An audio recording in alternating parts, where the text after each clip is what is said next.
Am I the a-hole for not paying for my husband's hospital bill? I, female 31, been with my husband, male 36, for 3 years. We don't share finances, and we each contribute to household expenses equally and individually. He's pretty adamant on being respected when it comes to money, meaning I should not be asking him for money to pay for personal stuff, and the same goes for him, save for when it's an emergency. Last month, I was at the mall shopping for a dress to wear at my sister's wedding, and the money wasn't enough. I called my husband to ask him for money, about $200, but he refused even though he had the money. I wasn't upset. Well, yes, I'm not gonna lie, I was upset about it, because I ended up buying a cheaper dress, but I didn't make a fuss or fight with him for not giving me money. Just a couple of weeks ago, he was involved in an accident. It wasn't serious, but his knee was bad but got worse. He asked if I could help him pay for the hospital bill because I didn't expect to stay longer due to his injury, but I refused. He begged, but I said no was still no. He tried to guilt me into paying by saying that I have money, and that is dealing with an emergency. I said his irresponsibility, whether with money or driving, wasn't my problem. He ended up getting help from his mom. In fact, she paid for the entire bill, then grilled me hard about my refusal to pay. She called me a vile witch and said that I was devoid of empathy or any wife material to do this to my husband. I was bothered by her harassment and told my husband to get her to back off, but he sided with her. I had an argument with him about his double standards, where I'm expected to pay for him and him not doing the same for me like the dress incident a month ago. He looked at me in disbelief, called me insane, and said that I was at fault for not helping him, because unlike the dress incident, this was actually an emergency. Even said I stepped out of line to act this petty and vindictive. I walked out of the room to cool off, but it lasted for days and he's still salty about it. Don't even get me started on his mom. Am I the a-hole? I think I was just holding my part of no mixed finances policy. So to provide more details, when I asked him to help pay for the dress, he asked if he'd get the money back, but I said no. Because if I had the money and wasn't struggling, I wouldn't have asked for his help in the first place. That is why I said no. Though he said he'd pay me back when he asked that I help with the hospital bill. Now for the top comments. Everyone sucks here. Why the heck did you guys get married in the first place? Exactly my thoughts. Marriage is when you work together, not against each other. I kept trying to verbalize what Opie and husband are doing to each other, and they're just doing their best to work against their partner. The level of mutual spite is insane. He's pretty adamant on being respected when it comes to money, meaning I should not be asking him for money to pay for personal stuff, and the same goes for him. Save for when it's an emergency. Everyone sucks here, Opie. Both of you suck. Let's put the your money's yours minus mine for a second. Buying a fancy new dress for a wedding is not an emergency. You had an agreement, and the dress is not included in it. Why did you even ask him? I was upset about it because I ended up buying a cheaper dress, but I didn't make a fuss or fight with him for not giving me money. Stop acting like that's a favor to him. It's a mutual agreement. He tried to guilt me into paying by saying that I have money and that he's dealing with an emergency. I don't see any guilting here. He's stating facts. If you think buying a dress you can't afford is an emergency, per your agreement, why is hospitalization after an accident not one too? He looked at me in disbelief, called me insane, and said that I was at fault for not helping him because, unlike the dress incident, this was actually an emergency. Even said I stepped out of line to act this petty and vindictive. I actually think is right. Calling you insane was spiteful on his part, but he's 100% correct about the emergency thing. And it couldn't be clearer you're being petty and going out of your way to prove your point. You're the a-hole. You specifically say that you don't share finances save for when it's an emergency. You wanting a new dress isn't an emergency. Your husband having an unexpected hospital visit and stay is the very definition of an emergency. They said save their own money for their own emergencies, and then it played victim to mommy. I'm not saying they have a healthy or productive relationship, or that they should be in one period, but both Opie and husband are a-holes. You're the a-hole. The fact that you think I want this dress that's out of my price range is an emergency, and hospitalization after an accident isn't, says some truly terrible things about your character. Next story is titled, Am I the a-hole for how I reacted when my boyfriend wanted me to pay half his mortgage but not gain equity in the house? I am a 27-year-old woman and I'm getting to a point in my life where I'd consider home ownership. I have a good job in tech and I'm in a low cost of living area, and I'd been seriously shopping for a beginner home for myself. My boyfriend, who is 32, owns a house and we are talking about moving in together. That's something I'd like in some ways. I want to take the next step in our relationship and I'd love to build a home together.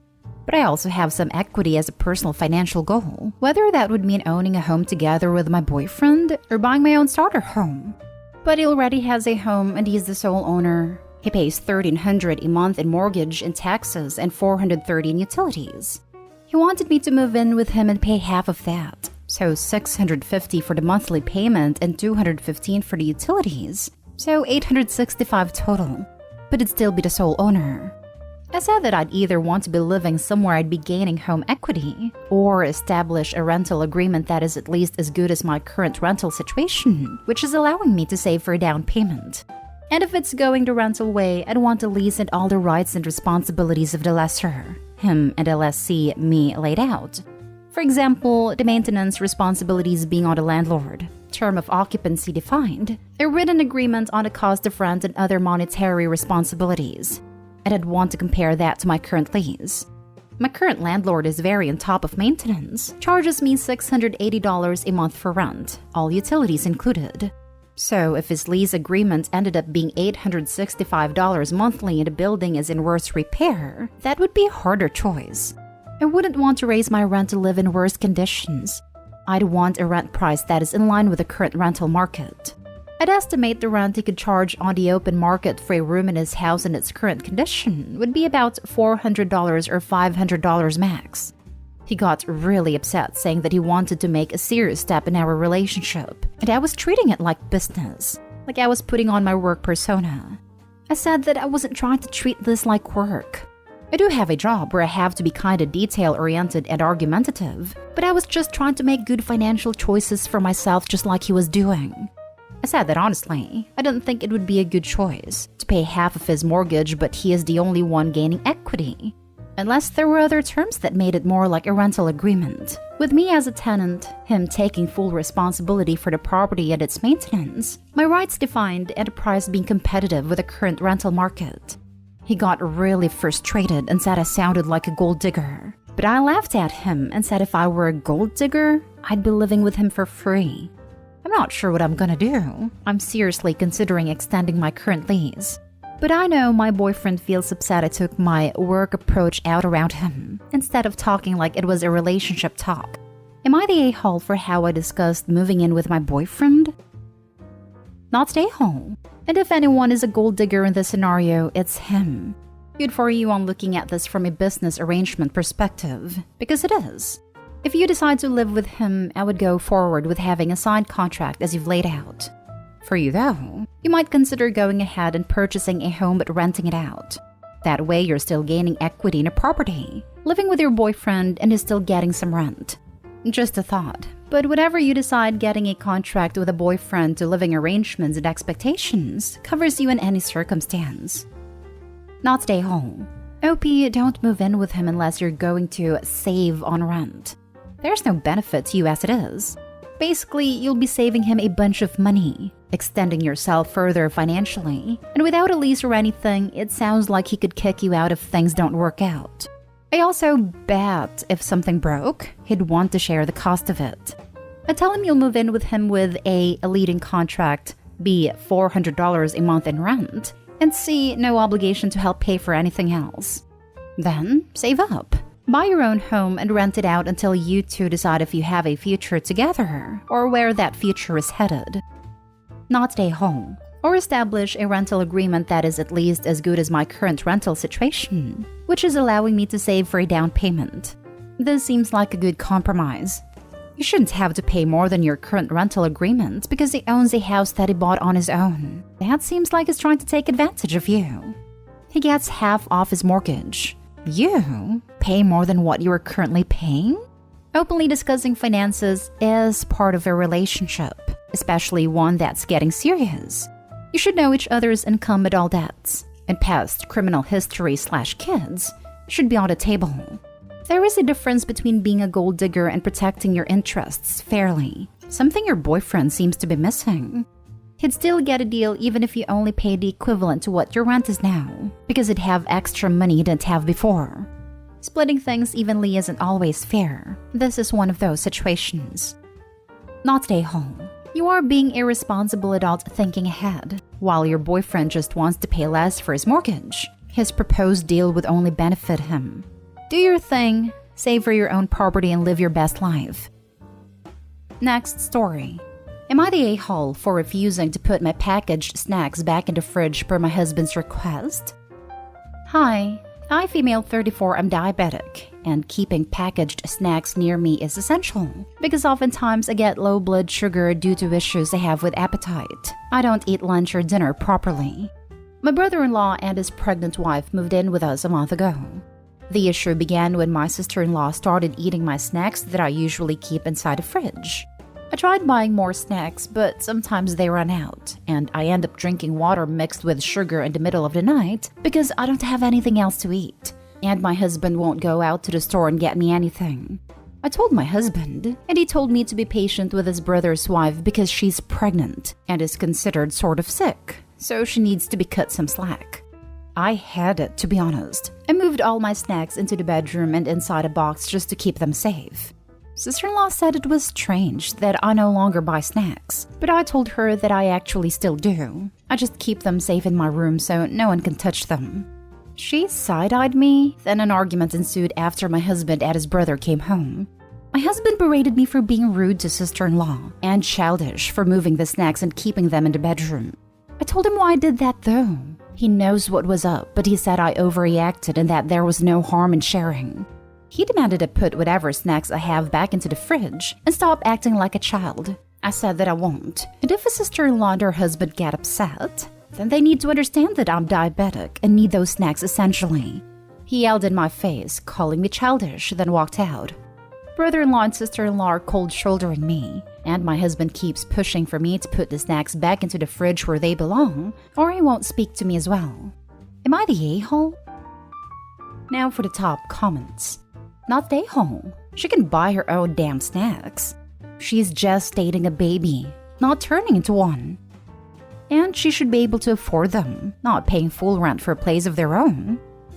Brother-in-law and sister-in-law should spend less time eating snacks and more time job searching/interviewing so they can get on their feet again if they're about to have a baby.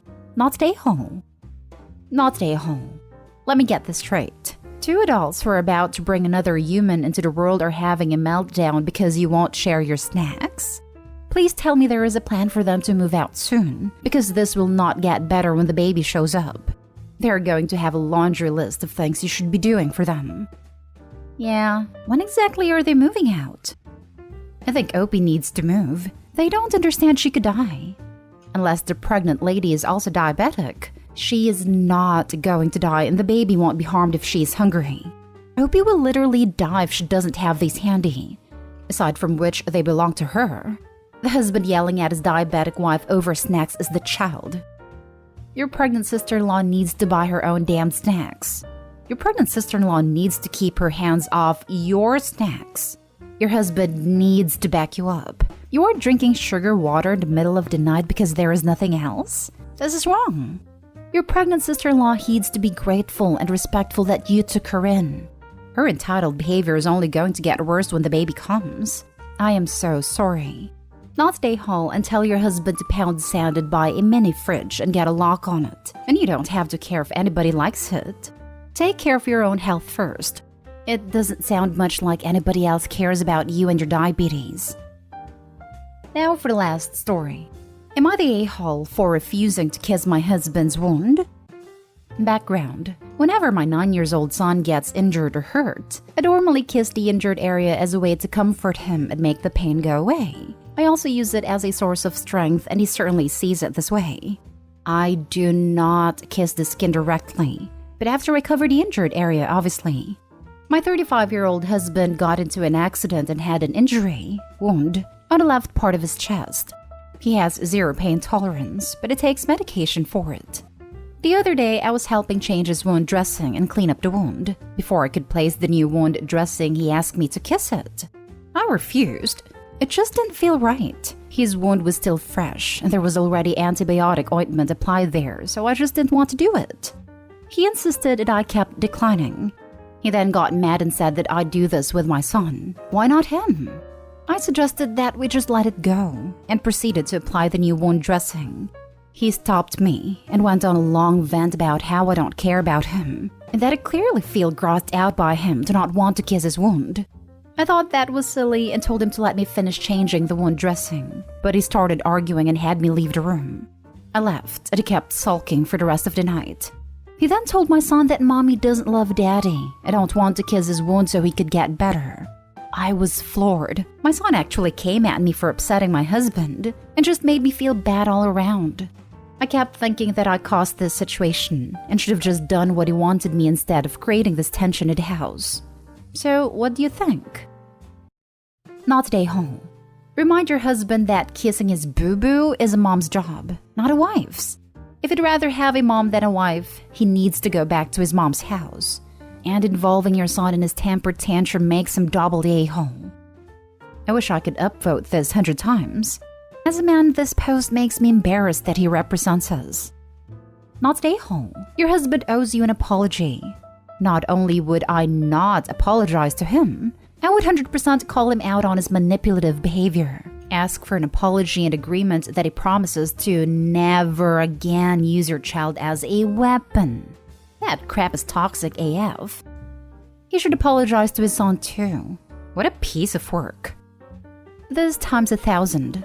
Kids do not forget parents switching about one another and puts seeds of doubt of an unstable household at a very young age. He needs to rectify the situation to the kid. You do not do it, OP. It is his responsibility. This 35-year-old man wanted you to kiss his open wound with ointment on it? Gross. I'm going to go with not day hall here. What husband seems to be missing is that she doesn't kiss the son's open wound either. She says she kisses it after it's bandaged. Hubby's one sick a-hole.